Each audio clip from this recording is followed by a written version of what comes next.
Hello everyone, welcome back to our channel Login Aid. In this guide video, I will show you how to log in Railways Pension Scheme UK. So first of all, what you have to do is launch open any browser of your choice. You can see over here I've opened Google Chrome. Now click on the search bar. Now what you have to do is type in this link www.railwayspensions.co.uk/login. Press enter. Now after you do that, you'll be led to the official login interface of Railways Pension Scheme UK. From here, you'll be able to log in to your account. If you're not a member yet, you'll be able to create your account by simply clicking on this option, create an account.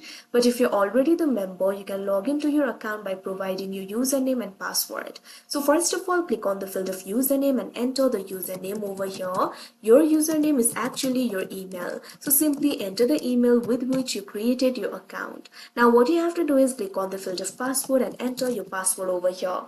If you have forgotten your username or password, or if you have any trouble logging in, you can click on this option, having trouble logging in, and your problem can be solved. Now after you enter the credentials, click on this option, log in to my RPS. After that, you'll be logged into your account. So that is how you log in Railways Pension Scheme UK. I hope you found this video helpful. Thank you for watching. Make sure to like, share and subscribe to our channel.